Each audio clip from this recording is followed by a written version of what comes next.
So another slow week. Um, but a week characterized by much of the same,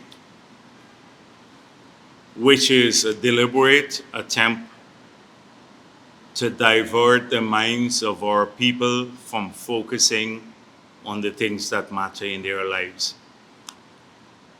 And so, if you look at most of the media, particularly those who are hostile to the People's Progressive Party, you will see this picture or this movie being played out on a weekly basis.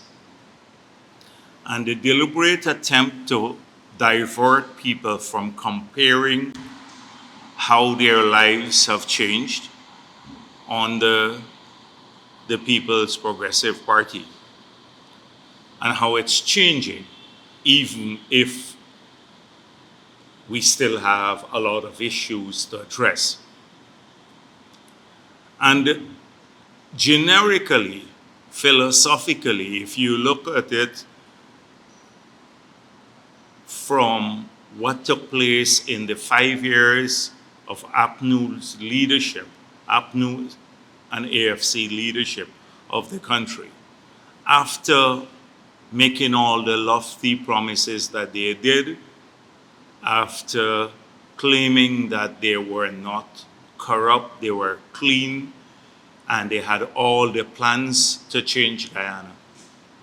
We now realize that that period was a period in which we had most corruption in our entire history. And there is deliberate attempt to hide that. And in a factual way, you can assess this. They stopped tendering for contracts, which were resumed under the PPP. For 3 years, no compliance with the Integrity Commission Act. For every year that the PPP has been in office since the year 2000, we have all complied with the Integrity Commission Act, which means submitting your statements of income and asset. We even saw recently that the leader of the opposition did not comply with the act. Even now, they're not complying with the act. Forget the 5 years, of which 3 years they made no submission whatsoever. We've had several ministers now charged with the large-scale transfer of land without collecting money, where the title was passed. We've had ministers who were giving contracts to themselves in their ministries, several contracts running into millions of dollars to their own company. We've had a situation where Mr. Patterson gave several contracts bypassing the tender process and to companies aligned to them or that submitted unsolicited bids. So that was the situation then. If you look today, you see the procurement, in spite of all the talk about procurement problems under the PPP, it's transparently done. People bid for projects now. They may not be happy with the evaluation process, but they have a means that is in the act to protest that was put there by the PPP when it passed the procurement law. They have a means to do that. And all of these the awards are placed on a website, so Guyanese now can see which company has won what, especially by NPTAB, the large contracts by NPTAB. They can go there and have an indication of how many contracts are there. So when you see a social media commentator or anyone saying this company has won 5 contracts here, it is because of information that we put out in the public domain that APNU did not put out. They never maintained that website, which is a requirement of the law that was passed when I was president. The same law that removed the cabinet from the award of contracts. So people discover a company getting 4 contracts. They discover it because of the information that we put out on our website.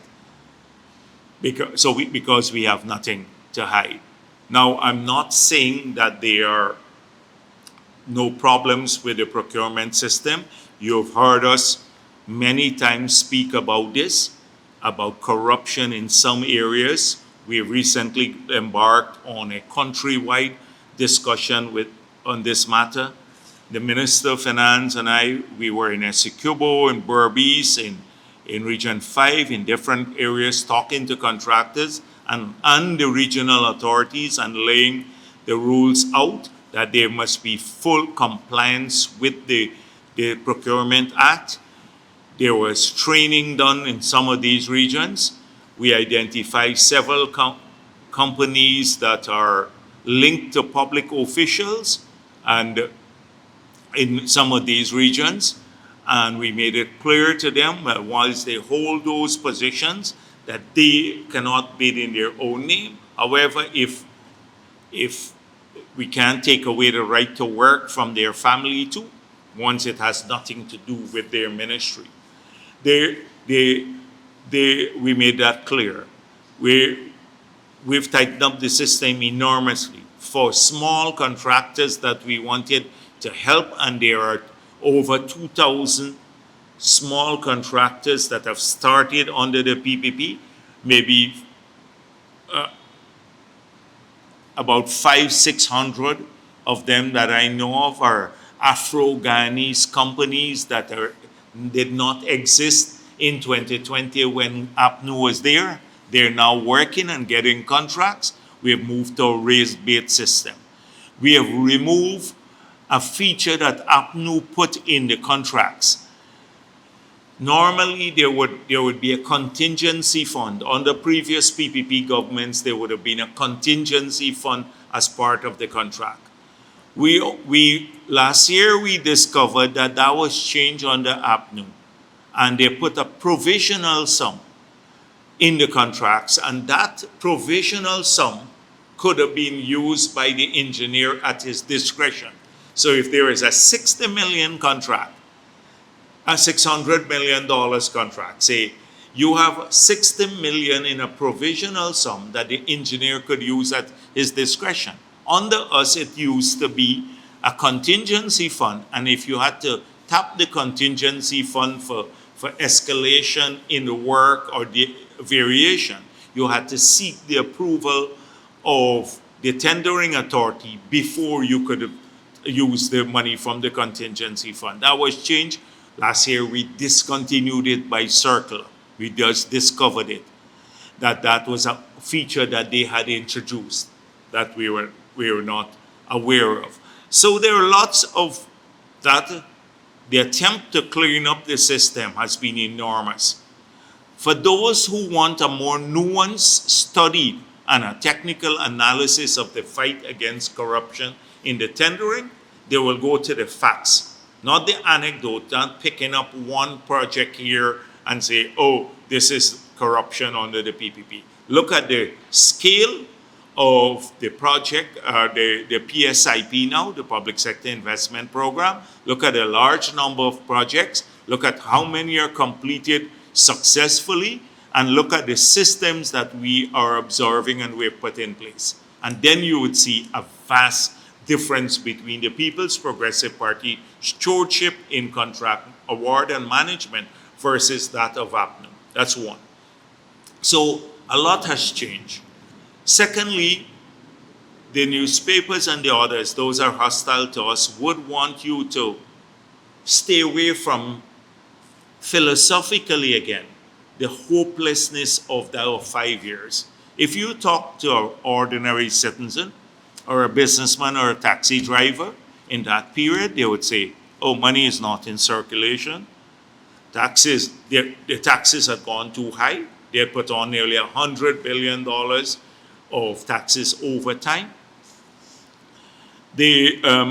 People lost jobs in large numbers. I don't need to prove that again. If anyone has eyes to see or would just go back into the period, talk to the miners, talk to the people in the forestry sector, the sugar workers, and you will get the picture of what I'm saying. 35,000 people lost their jobs, and many others who had jobs saw a decline in their income because of slow economic activities. That was the era that was there. So, what should the conversation be about today? Why don't they want to talk about the following things? So, jobs. How has the PPP done in creating jobs versus APNO? And if you look at it objectively, you will find that 60,000 people are working more now.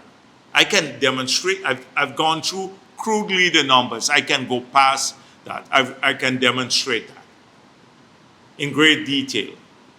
60,000 people are working now that were now working in 2020. So why do you think they want to stay away from that? The comparison of the track record. You'd never hear that. Oh, Starbuck News or somebody else or the Kaichor News would say, oh, we don't believe the numbers. Well, I can show you in the sectors. You can see the sectors, the people who are engaged back. Could go sectorally. That's fact-based. 60,000 people more are working than were working in 2020. Why isn't that the conversation today? They want to keep you away from that. And that's what matters to people if they have a job. 2, housing. Why isn't the conversation about a comparison of the record on housing? Because you know what? APNU was practically did not have a housing program, and the PPP, for anyone who is objective, would see that has made huge investments, $200 billion.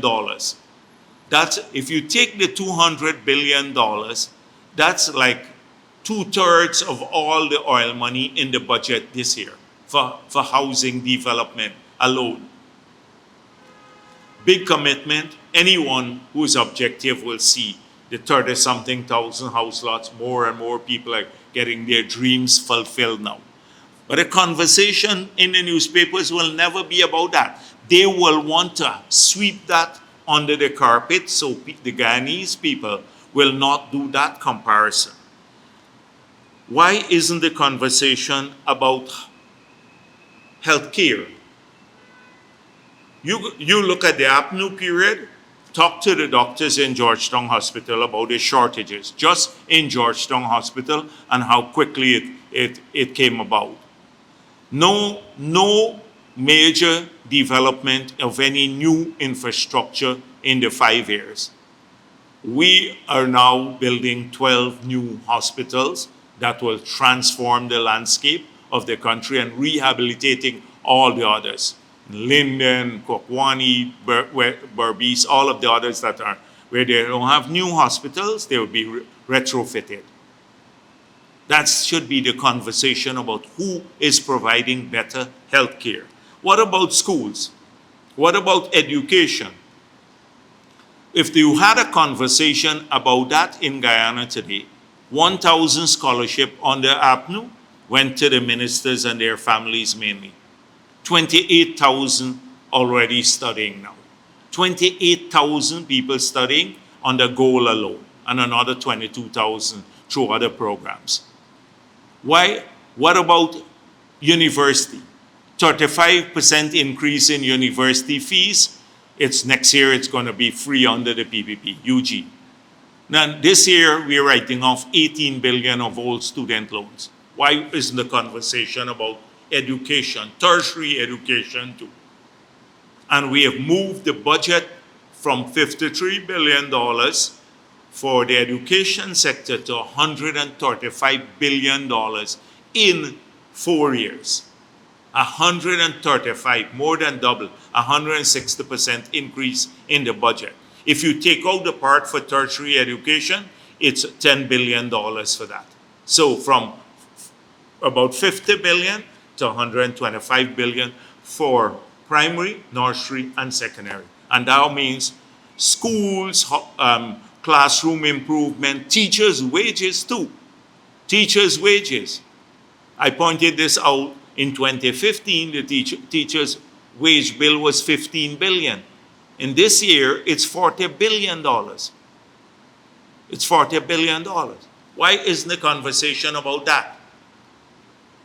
Why isn't the conversation about taxation? Who has taxed the people more? So APNU put tax on water, electricity, and data. The same companies and newspapers that complain today, when we remove all of that, they benefited. 14% reduction in their bills for water, electricity, and for data, because we remove the 14% VAT on that. That's not the only thing we did. When you look at it combined, it's over $40 billion we removed in the first year in APNU's taxes. That helped almost every sector. It helped the farmers, it helped the miners, it helped the people in the forestry sector, it helped ordinary people, because we remove it on hinterland travel, etc. Why has the conversation been about who has taxed ordinary people more? So let's talk about drainage and irrigation and farm-to-market road support for agriculture. It's practically nothing on the APNU. If you look at it now, let's talk about highway development and building better infrastructure and community roads. Practically nothing on the APNU. The only thing that they did, the highway, was to complete the Region 3 one, which we left for them, and the East Coast Highway, which also was a PPP contract. Nothing else. Nothing else. Nothing else. What about, I can go on to talk about the highway development, the bridges. 3 bridges of majors, maybe, that they call major bridges. We have over 400 of these structures now under construction across the country that will change the lives of our people. What about the investment climate?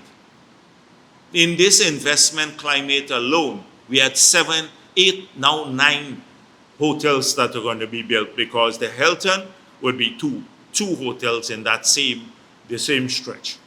So you'd have 9 international hotels operating in Ghana just in this 4-year period that started under the PPP. Remember, 2 years to COVID. Why don't we talk about that investment climate that will generate maybe 5,000 jobs for people? The only experience they had with hotel building was the Marriott that they said they would turn into a hospital. But they're negative about everything. Why don't we talk about investment in power for the future? Electricity, so we can solve the problem. Which party has made the definitive investment that would see power supply now next year double, a reduction by 50%, and stable? That will have an impact on business as well as individuals. That would reduce the price paid by Guyanese by $100 million US a year. When you reduce it by 50%, that is what it translates into for benefits to Guyanese, $100 million US per year.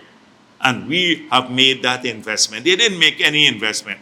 Not the hydro, nothing on gas. They bought a couple of old equipment for Essequibo Coast, nothing else. What about water supply? We're now putting in 13 water treatment plants and facility to clean the iron out of the water. 13 of them that would serve almost all of our people. We have a $2.7 billion hinterland water access program. Why don't we hear of those? Aren't those the things that matter to people? Jobs, housing, the lower taxes, healthcare, education, water, power supply. These are the things that matter to people. But every week, you don't hear a nuanced conversation taking place about that. It's some scandal, rumors, etc. So when people can't deal with that sort of thing because it's clear, the comparisons of the record, they have to find a lot of noise, extraneous noise, to make their case. And they're aided by the culture, which lacks substance, and I see the Starbucks. So this brings me now, they have a problem with the Schooner Road now. They have a problem with everything that we built. Cemetery Road, the walkway hasn't been completed as yet. The walkway hasn't been completed as yet. The Schooner Road, a little bumpy, you might bump a little bit more. You know, everything that we do. The bridge will come in 1 year late. That's not true, but that would come in. Not that they would never build the bridge, would have never built the bridge. The East Coast Highway now in the Indian villages would be 2-lane, and in the Afro-Ghanese villages will be 4-lane. A 4-lane highway from Jamaica to Georgetown.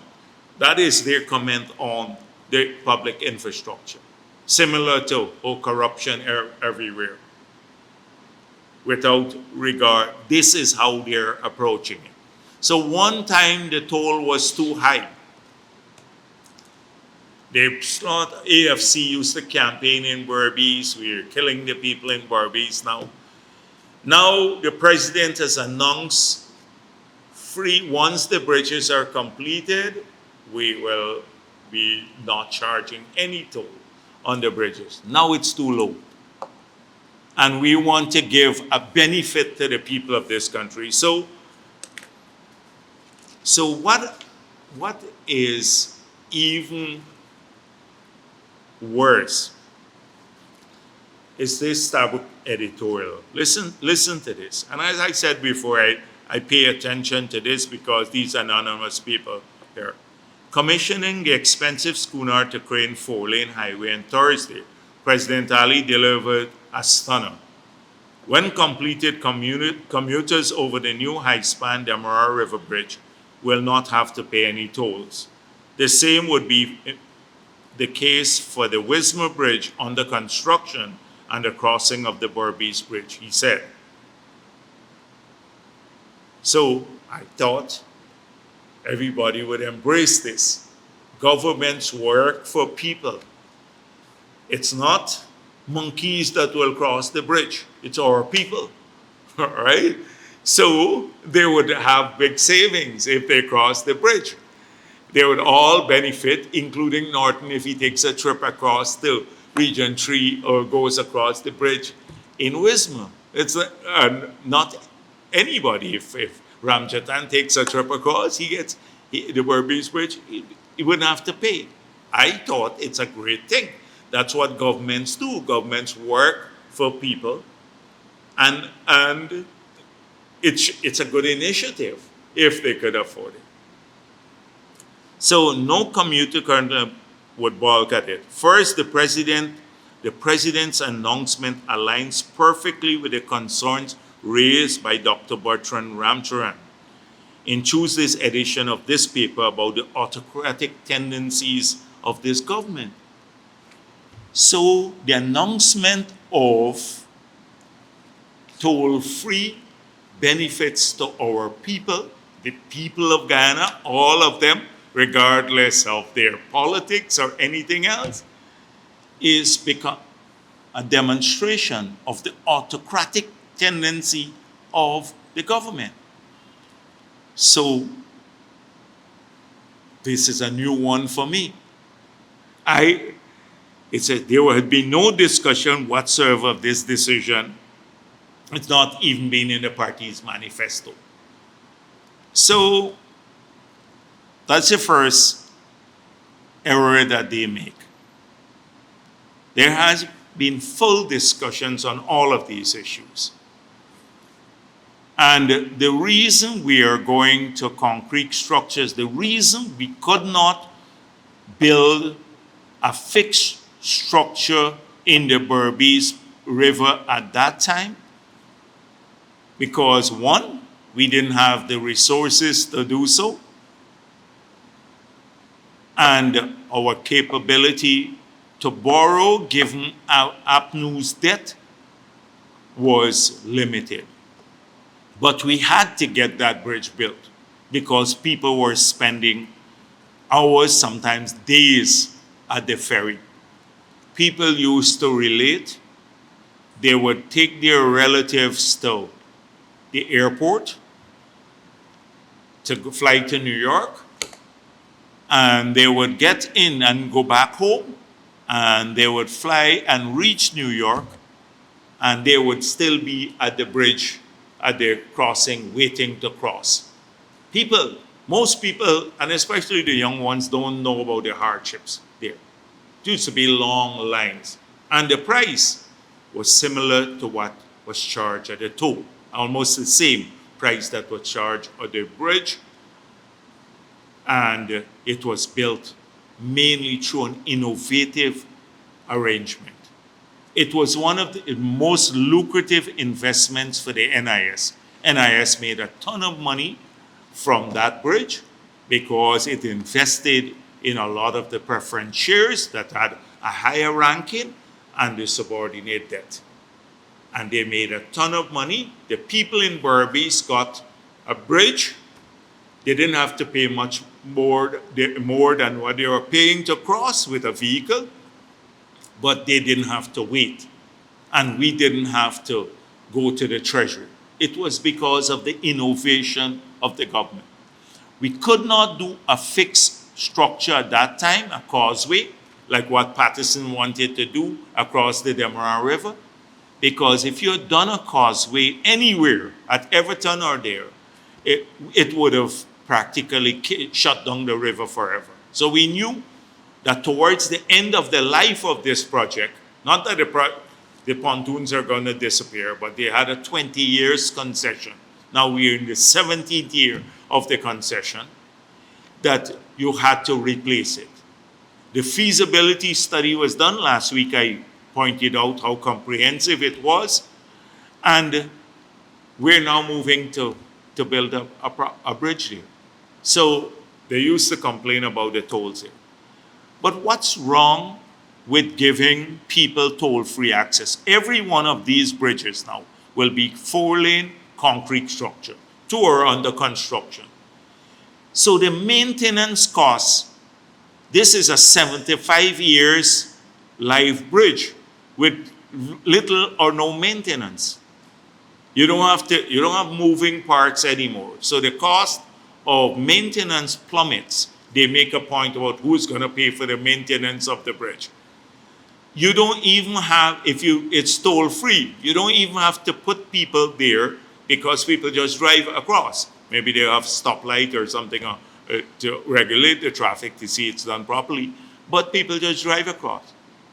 So it's like the Kanchi Bridge. You just drive over. You don't have very little maintenance costs. And then the people of this country will benefit.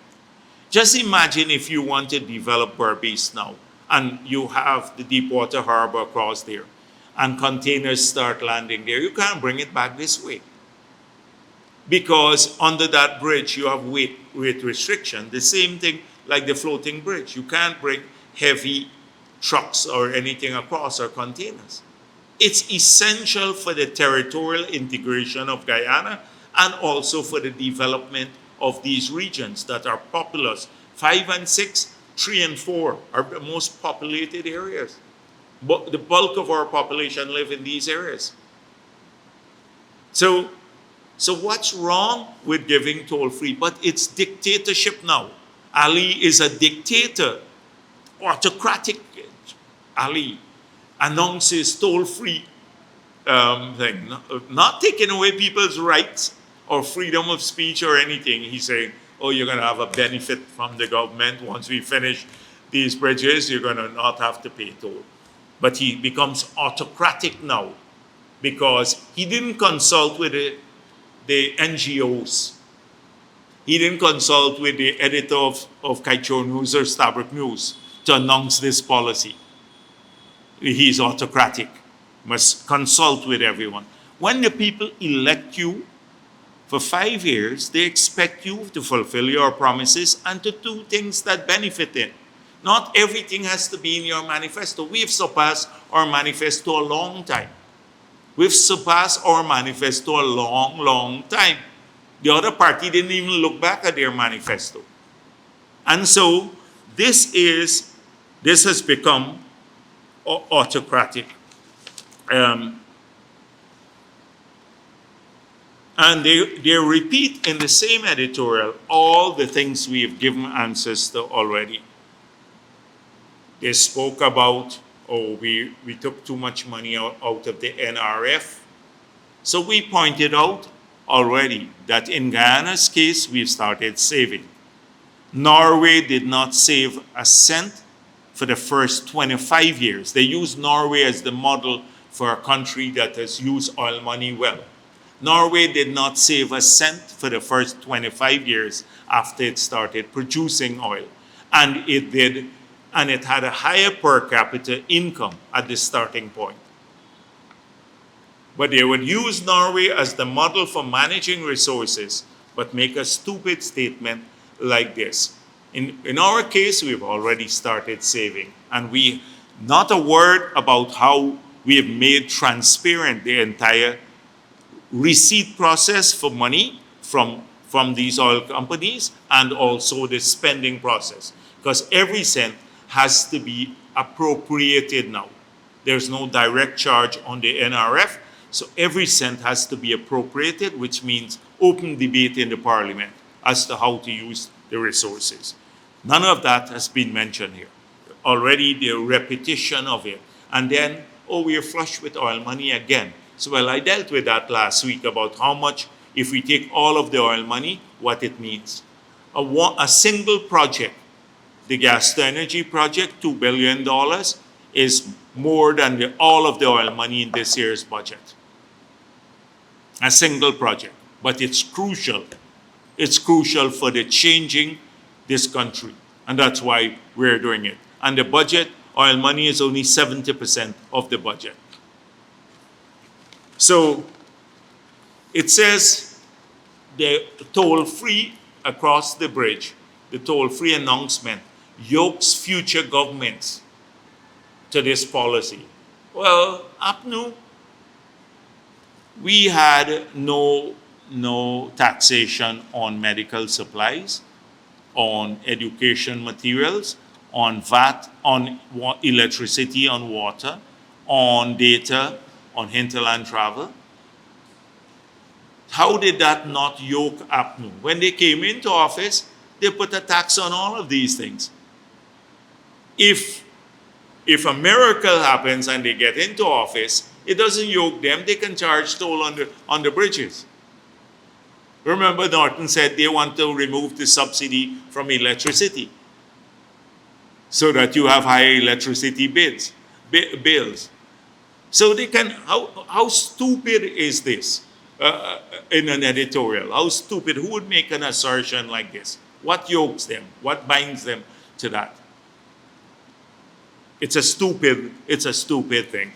And then they come back to the cost of living thing. Ali didn't mention cost of living. Well, Ali's government has addressed the cost of living in several areas better than any government that I know of. And I've dared them to come back and tell me which government has done what we have done to keep electricity prices stable from 2020 to now, to keep to ensure water prices are stable and lower, to ensure that the transportation prices are maintained, and that everyone who buys a gallon of gasoline or diesel gets a subsidy of $500, to bring down mortgage rates, to bring down data.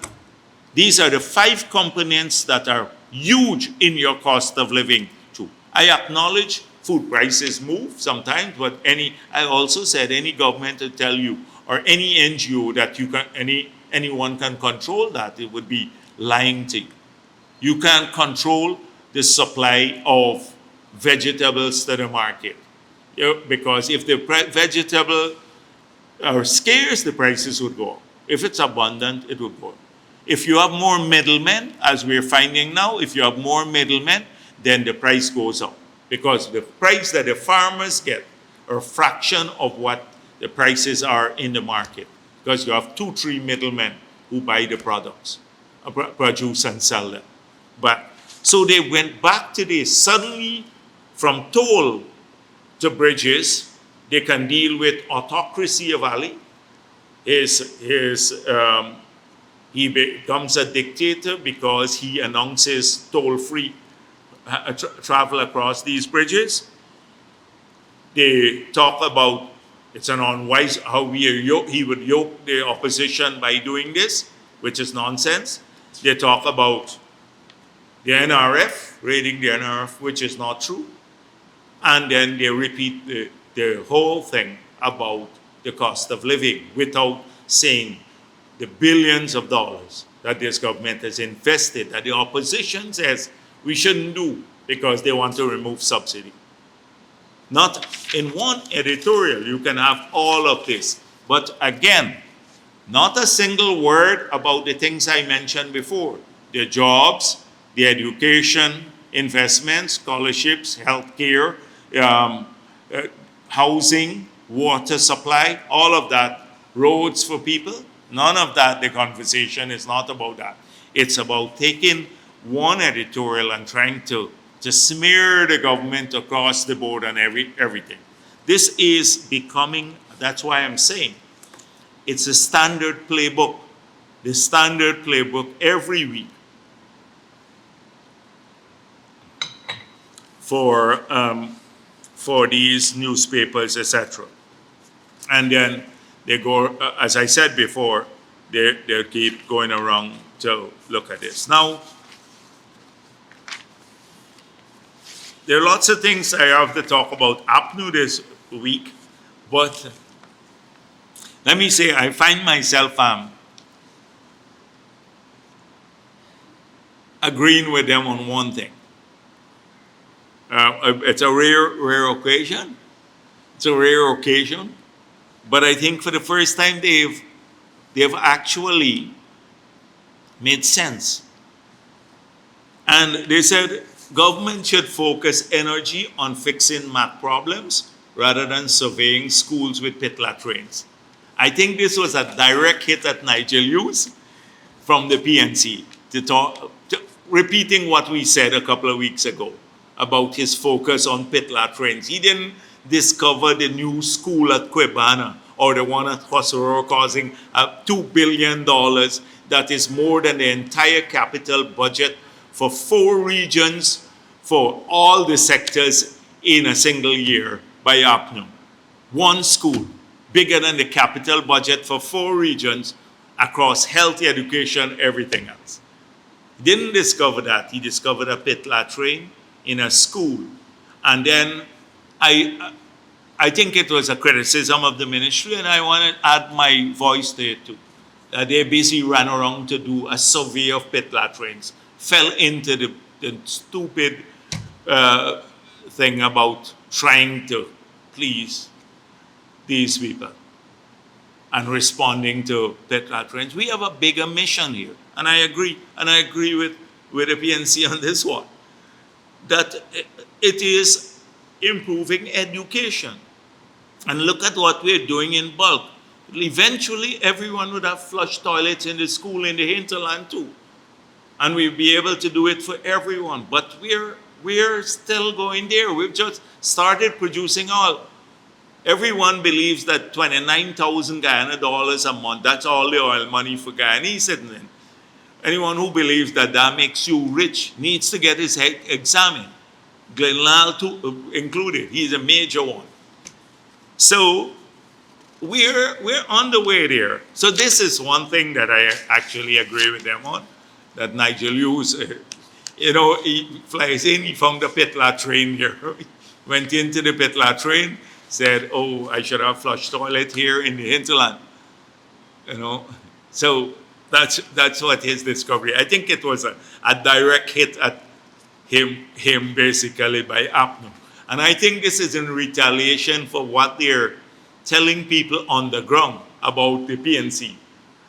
So they go around campaigning there in Bartica and other places, and they're telling the people, we are not part of the attempt to rig the elections. AFC telling the people now that APNU had all the SOPs. They didn't show us the SOPs. and that lying to the people again, because you remember Cathy Hughes and Ramjatan seeing the Russians voting for people here in Guyana and stuff like that, that they had to deport, but they're lying on the PNC, putting them alone in the heat, right? So PNC must have picked it up too. The Norton and the others, that they go and say, we are not going to collate with them, lying to people again like they did in the past.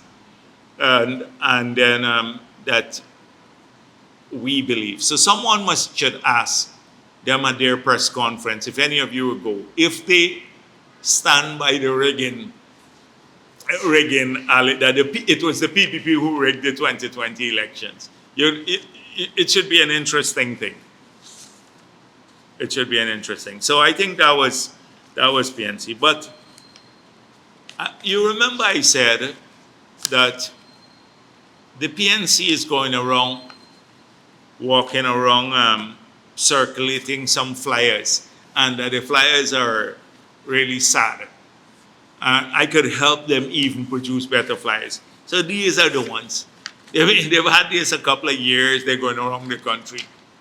No hope under the PPP. APNU AFC government, hardly any blackouts. Hardly any blackouts. Remember one time they said they end blackouts, but hardly any investment to solve the blackout problem, because they were living off the investments that we made. They need to understand this thing called time lag. That whatever you invest today in will affect you tomorrow.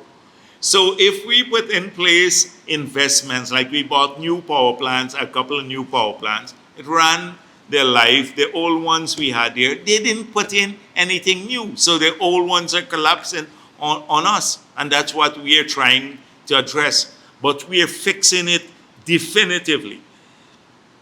They established over 2,700 small businesses in indigenous communities. Somebody needs to get these people examined, really examined.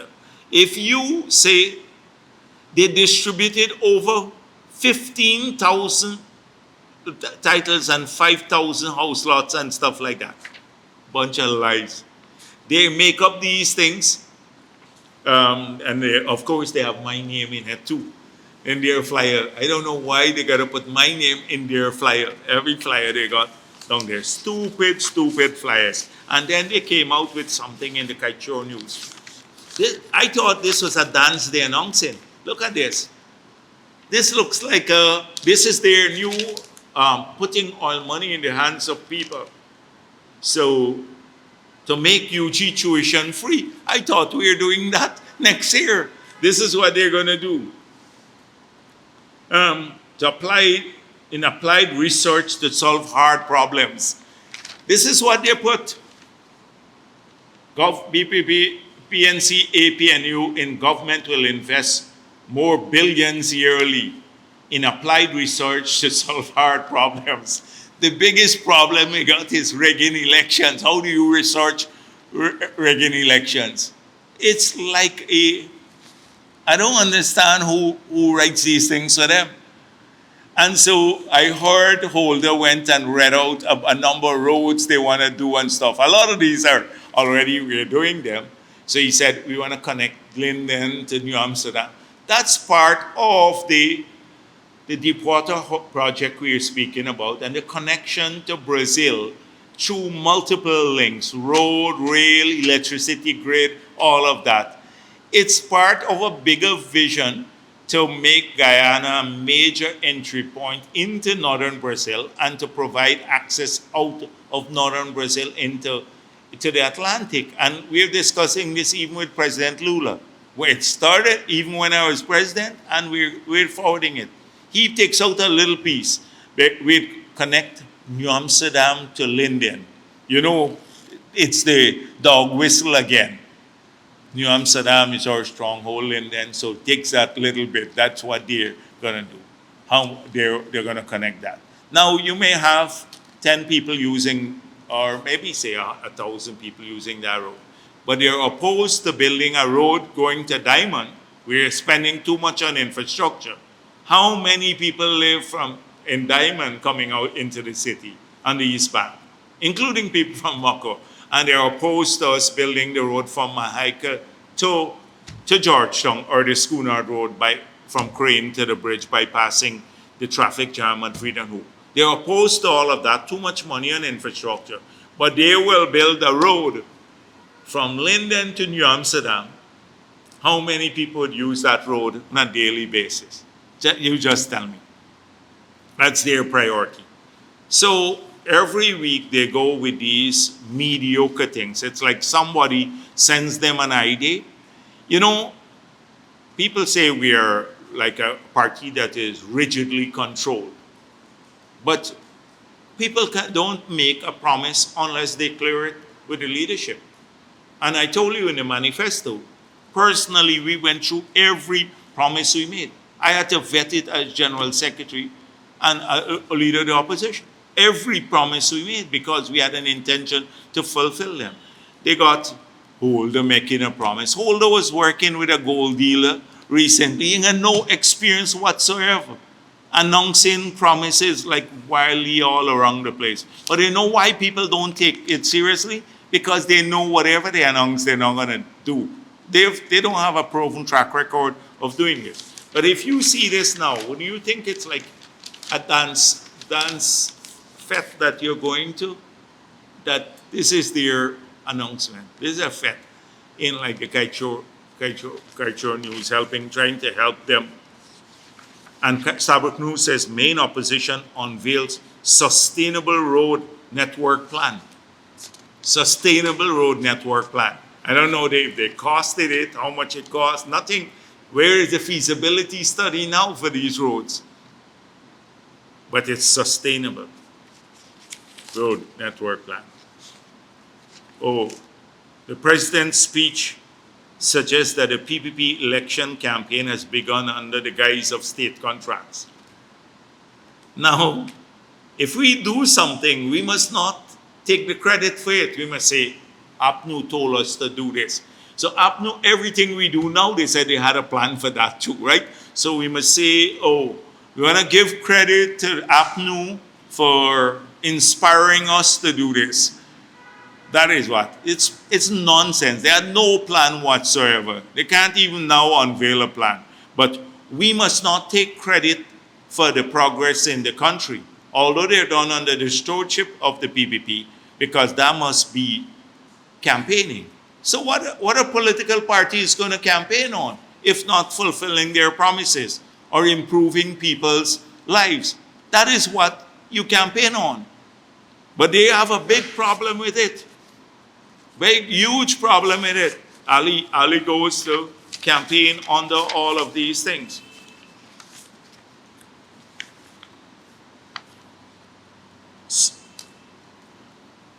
The editorial, I haven't seen any editorial on the PNC's, maybe I may have missed it. There was an editorial on how we are starving the city of funds. But now that we know that the PNC owes $6.7 billion based on a demand notice that was sent to MICWAC. We checked the address of MICWAC. It is Section 8 Sapphire, on which that is the Sapphire complex of the PNC. PNC says they don't owe any taxes. So I said, fine, if you don't owe any taxes, you may be right. It's MICWAC who owes the taxes. So MICWAC must pay. So that means you can't claim a 75% reduction in your taxes that Mentor pushed through based on a letter from the AFC. I think the AFC knew that the PNC owed these taxes. It's a vindictive thing. And they applied for a reduction in their rate, knowing that all of this would be exposed. But they should be asked, why did they apply for this reduction in institutional rates, the AFC? Because the mayor said they applied, and that is why they moved it forward and decided to write off 75% of the taxes owed. So we made it clear we're paying our taxes as a party. We never supported this policy, and we believe that people must pay their taxes. The PNC said it doesn't owe taxes, so therefore the 75% reduction can't apply to them because they don't own taxes, they don't owe taxes, and MICWAC, their land there is vested in MICWAC, a private company, not in, it doesn't form part of the asset base of the PNC. So they can apply for a write-off under this policy. So the question now is, what will happen? Who are the principals of MICWAC? And whether they will enforce it. The city council now needs to collect its taxes. So just to give you an idea of what the taxes are, $6.7 billion went out from the city. That's their demand notice. Now, in the budget for this year of the city council is just over $3 billion. Last year, up to September, the budget they had spent about, just from what the council said to me, just about 1.5 billion. So maybe 2 billion last year. So if you go at last year's level, you can run the city council for 3 years based on taxes that the PNC alone owe. The whole city council. Paying all the staff, garbage collection, everything. And the government does owe $6.7 billion in taxes. So how come there is no editorial on that? That the government is starving the city. That's what Starbuck News carries.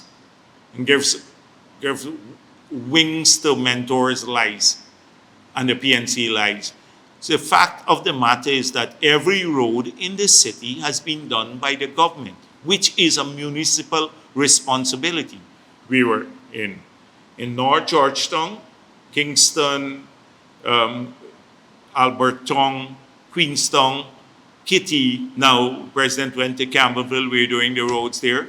In Sophia, we awarded a contract for $1.4 billion. Now another $1.3 billion in Beefield.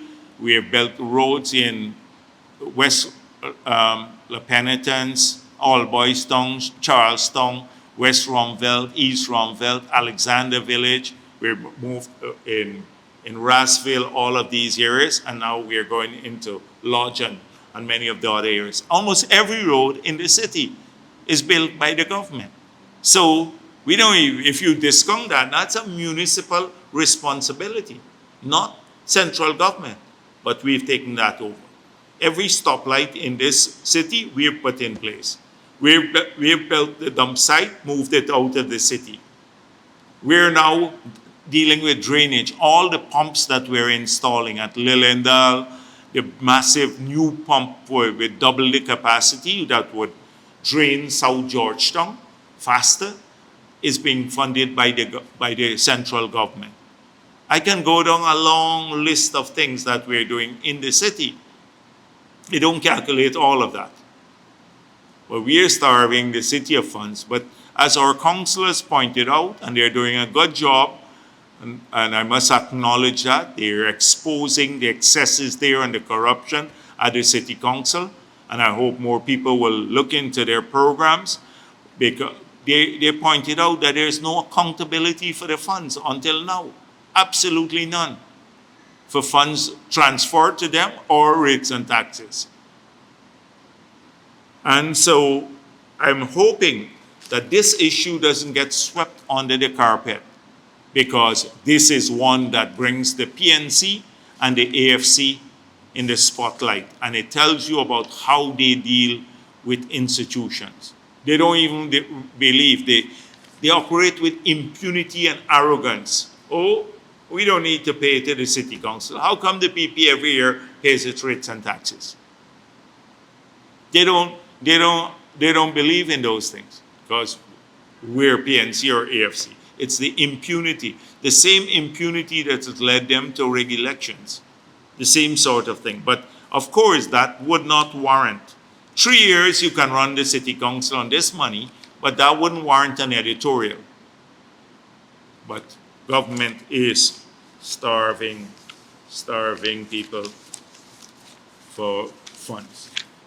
So, and then the last one is about, I see the AFC put out a statement saying that the PPP is linked to the narcotics bust. So the usual from the usual useless AFC. They're just hoping that somebody will pay attention to them. Like the shine is coming off Nigel Hughes because people have seen him for who he is.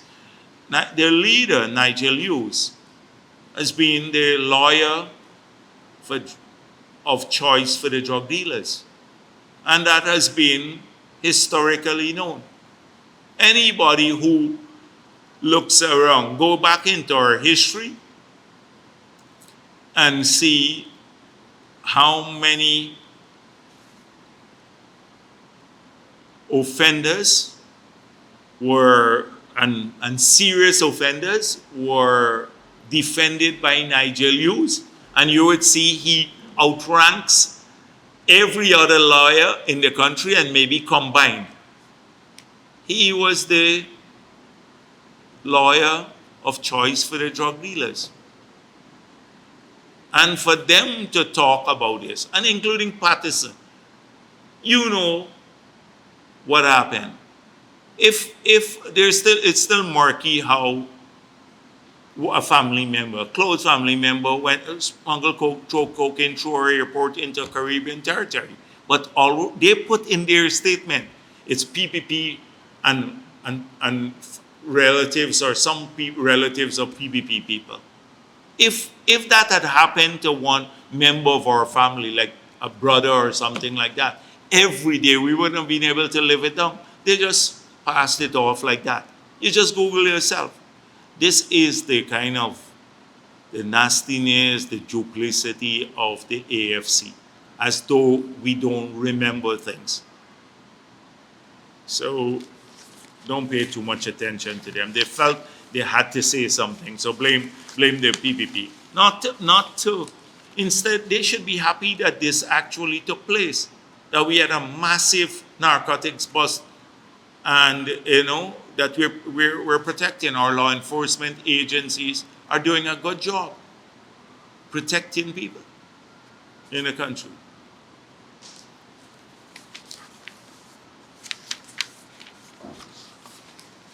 So that I'd end here. And by the way, or let me just deal with one thing. Anil Nandalal made clear yesterday what the regulations for the Cybercrime Act that was passed on the APNU would entail. Now, we believe in free media. We believe in people freely expressing their views on the internet. We're not for censorship on the internet. We will promote that. People's right to freedom to freely express themselves. But the United Nations now has come up with model legislation about crime. Crime that is perpetrated in cyberspace. So the regulations will fit into the United Nations framework of what they have defined would be crime in cyberspace. It's only people who do that, like to extort people using, cyber means or cyberspace to exploit people, or people who are exploiting women. We've already, when I was president, we passed that job. People would take a photo and blackmail people, of women or for all sorts of reasons. People who exploit our children, like child pornography and all of these things. These are important things for us. We're not going to allow that to happen in our country. But this is not to regulate what people say. We believe in freedom of speech and freedom of expression. And even when it's targeted to the government, people who have a right to freely express themselves. They don't have a right to break the law, but to say what they want to say, what's on their mind. And so don't buy into this hysteria that we are coming after anyone, influencer, social media commentator, or ordinary citizens. It's nonsense. It's coming from the shrill people who are using this for criminal activity. And I think that was made clear last night too by Anil Nandala. Thank you. Good afternoon, Bharrat Jagdeo. Some Sectoral service. I'm not sure if you're aware of the civil statement issued by the PLC with regards to the laws. No, I don't. I don't pay too much attention. I dealt with the drug thing. There wouldn't be anything if we catch all the drugs in the world or the narcotics in the world here. They'd have a way of linking it with the PPP or something. That's why I don't pay too much attention to these people. They were very critical of the police force. Yes, they're the usual. Okay. So, we saw two letters appearing in today's newspaper. One from Patricia Chase, the PBB councillor. And she said that the council should be considering restoring 25% institutional rate, which covers NGOs and stuff. Are you concerned that the owner of this property could apply it as an NGO, community-based organization? No. The company is incorporated under the Companies Act. It was struck off, but that doesn't mean their tax liabilities disappear. So it's incorporated under the Companies Act now. And so they can't surface back as an NGO now. Do you agree with the fact that this should be restored? Because she explained in the letter that the 25 should apply to NGOs and community-based organizations. Yeah, but the city council can already under the act, they can give a preferential rate to NGOs. This was stretching it to political parties now, stretching it to political parties. But even if the policy for political parties stands, my point is that the land is not vested in the name of the political party, therefore it would not be eligible for this new institutional rate. So it is vested in the name of a company, and companies now can't benefit from that institutional rate that they recently pushed through the city council, even after we objected to it.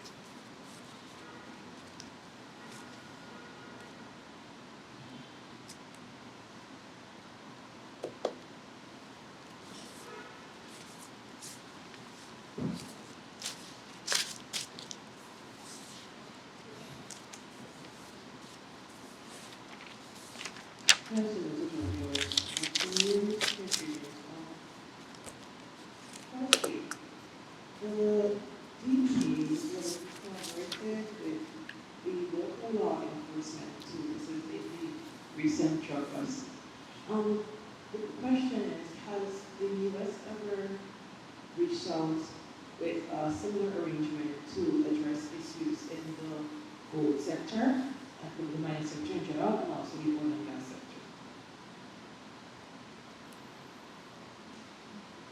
The gold sector, the DEA and the DEA reached out to which? Has the U.S. ever made any similar offers with other agencies that would cover mining and the oil and gas sector to have a similar situation that the local law enforcement had with the... What do you mean, smuggling oil and gas in the oil and gas sector? Because this is bringing in narcotics into the country. So what's similar? You need to be clearer on that. Take your time. Read it. Yes. Okay, it skipped from the screen. Or go back. Okay. So, first let's do the oil and gas sector. Sir, can you say why there is no information on the All right, natural no, but get back to that question. Or you Let's do leave one it for last? last. Let's do Okay. the bottom. That is not in the sequence. No, I have to listen to it. Sir, firstly, Mhm. can you say why there is no information on the Natural Resources Ministry's website on how much oil is being used for Exxon's operations, but we can see the information for the gas and produced water? Okay, because earlier I said, and I think it still stands, that they're not using any of the production for that purpose, for generating power and powering the FPSOs. They're not using any of the crude produced for that purpose. So it would be zero, which is allowed by the PSA for them to deduct that. Secondly, the oil contract states that any damage above the oil spill insurance can be recovered by Exxon. Can you comment on this? Oil contract, It states that any damage above the oil spill insurance can be recovered by the oil company. Can you comment on this? so what comment is there? If you're saying it's part of the PSA that Trotman signed, that is what's in the PSA. So why do you want me to comment on it? It's part of the PSA. You read the PSA, Trotman signed that, sign up to that.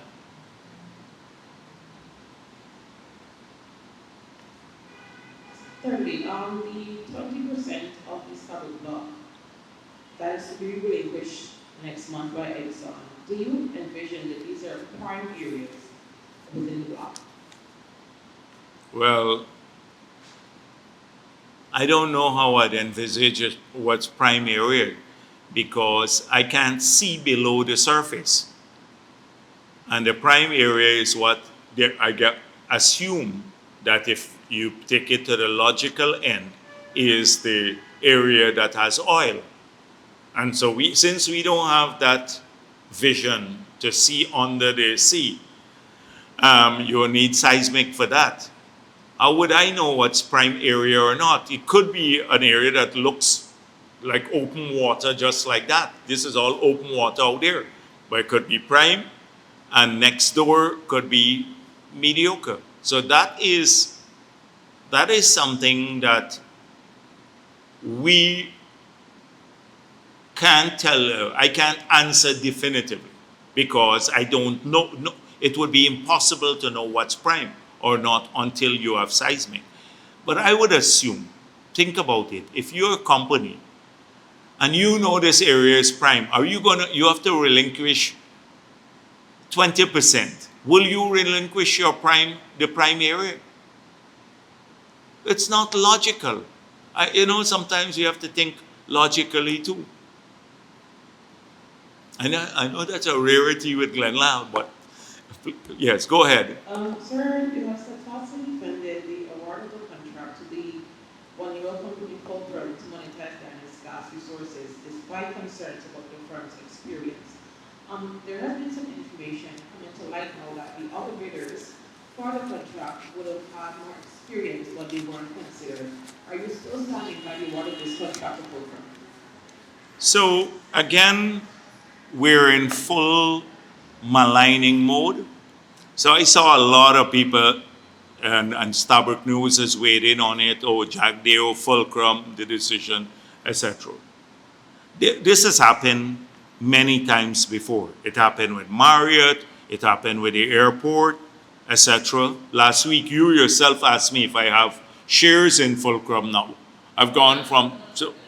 Shares. Huh? I asked you, how well do the CEO... Yes, but the first question was about shares. You go back and check. If it's either your memory is weak or mine, because you asked me.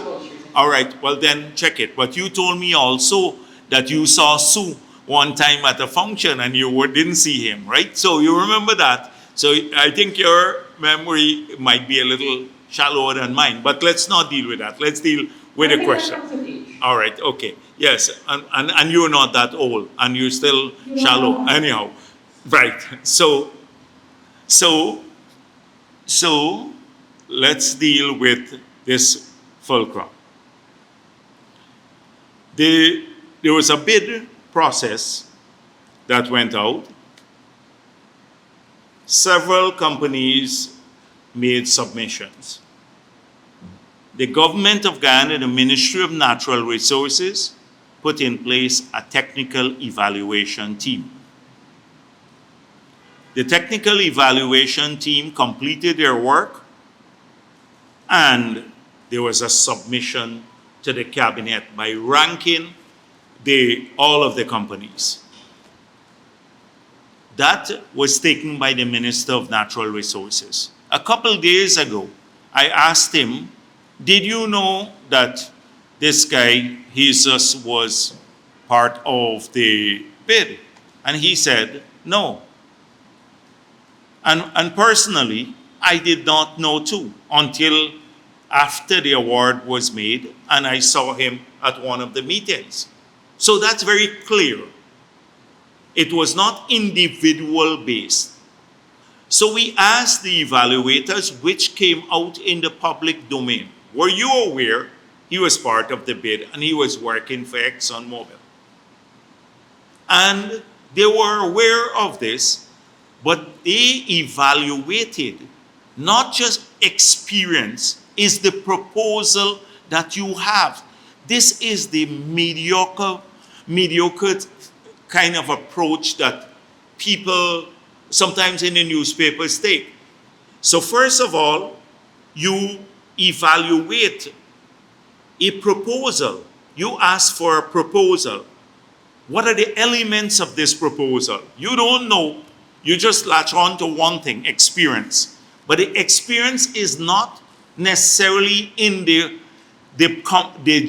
person or the age of the company. It's the experience that they bring in the proposal. So I've already, when I looked at it, the first question was asked after the ministry put out their statement when the matter was raised at the beginning.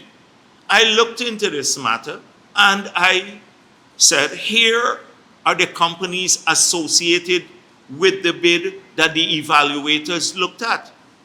They're McDormand, I think it's Schlumberger, it's Solaris, it's the ERM. These are some of the biggest companies in the world in their fields that are associated with this bid. It's their collective experience that you are evaluating here. They're part of a proposal. Not when the company is incorporated. It is a proposal. Do they have the requisite experience to develop a project of this nature? And the answer in this case is yes, because of these companies. Not the Jesus guy, but the proposal. Two, can they raise the financing for a project of this nature? And thirdly, what is the nature of their compliance with the bid document? Have you checked any of these things with the evaluator or the ministry? Suddenly it is, the guy incorporated a company 1 year and he worked for Exxon. So this is it's an environment that you work in every day that is like brain dead environment. It's totally brain dead.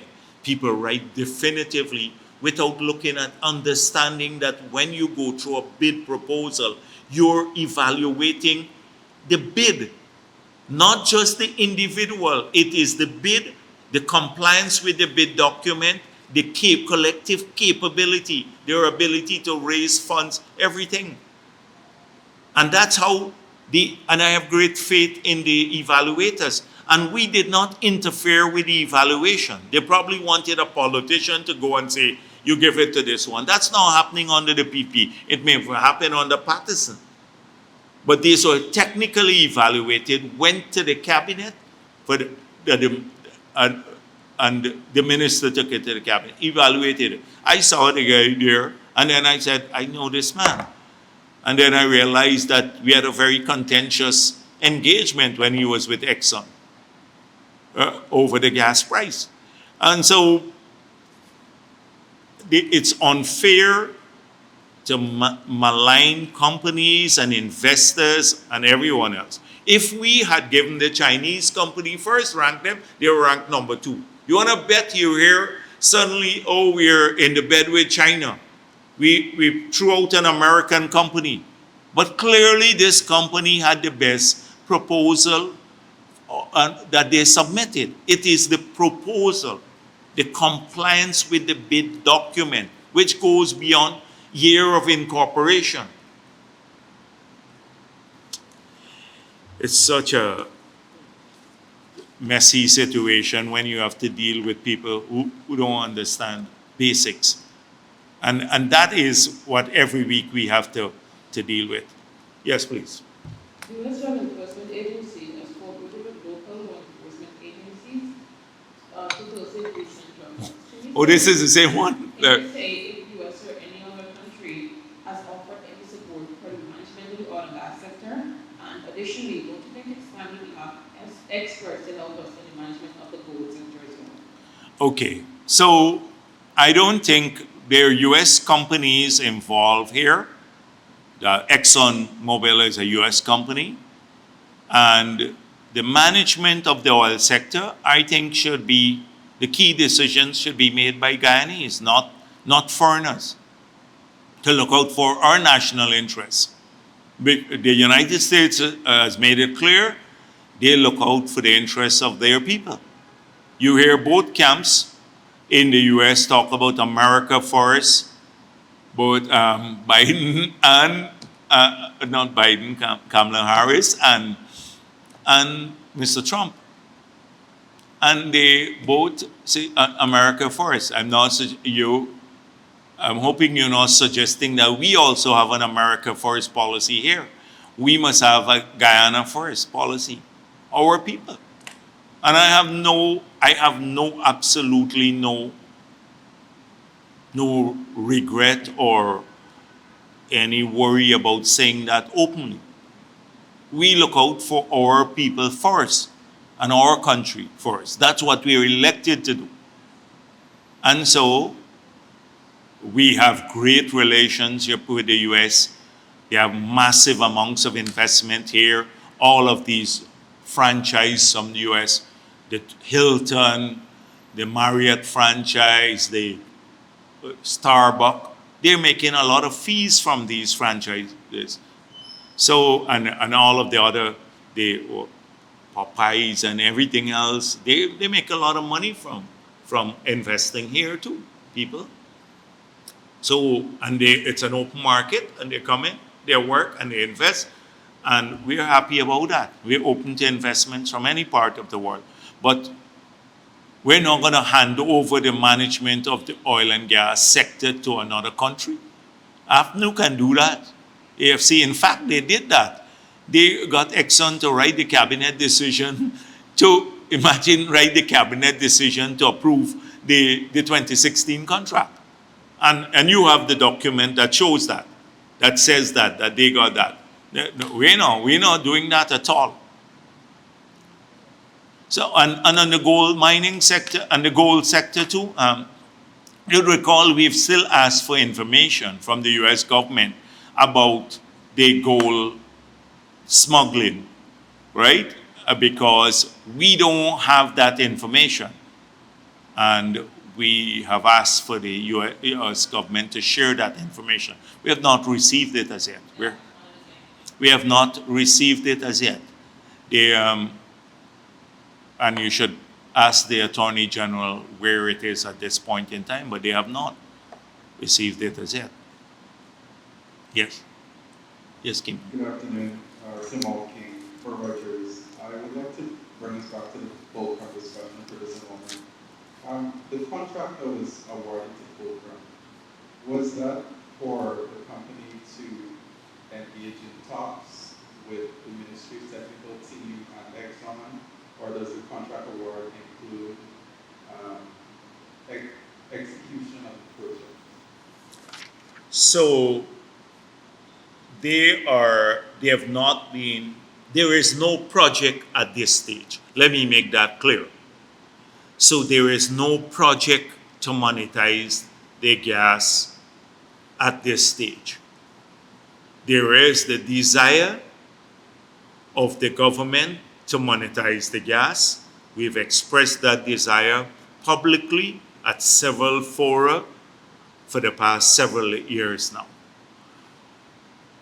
We said Exxon initially had indicated that the associated gas could not be used for that purpose. They wanted it to be reinjected to keep the quality of the wells up. They made some discoveries that are mainly gas, at least 2 discoveries. So we did not agree with Exxon. We thought that they were not aggressive enough to monetize the gas, and that we wanted to see some movement forward. So we went out to this public bid process. Now we have selected a company to work with ExxonMobil and the government of Guyana to examine the development of a project. So we believe they will be better equipped. They may have more data and more knowledge than the government to push Exxon in that direction and to give us a feedback whether the concerns are real or not from Exxon. And that's where the discussions are taking place now. There is no contract awarded for any project at this point in time. There is no project at this point in time.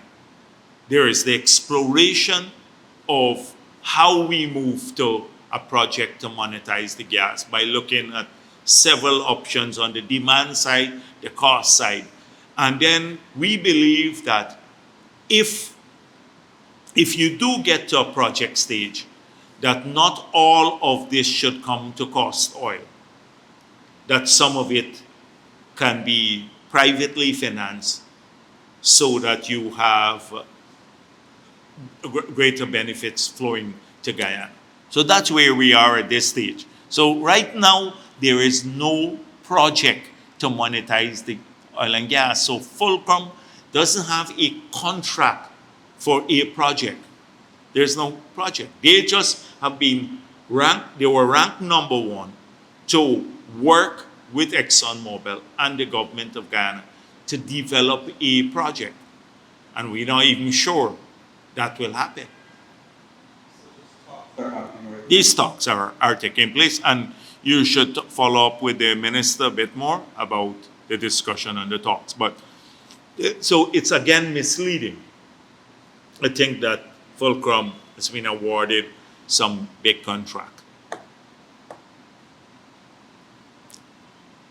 So what I wanted to get an idea of too is what exactly is in the proposals that the companies. I don't know if they would allow the release of the proposal, but you should talk.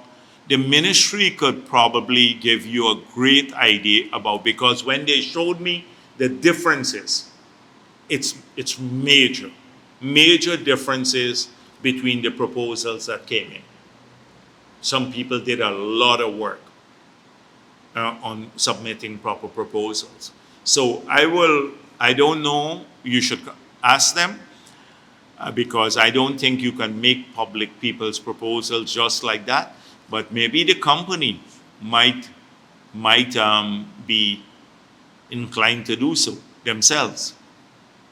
You mentioned that Fulcrum may be able to push Exxon more. Is that you see the link there between Mr. Roncallo and his past with Exxon as an advantage?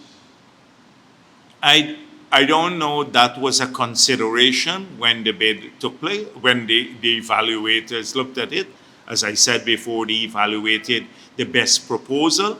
This is their view.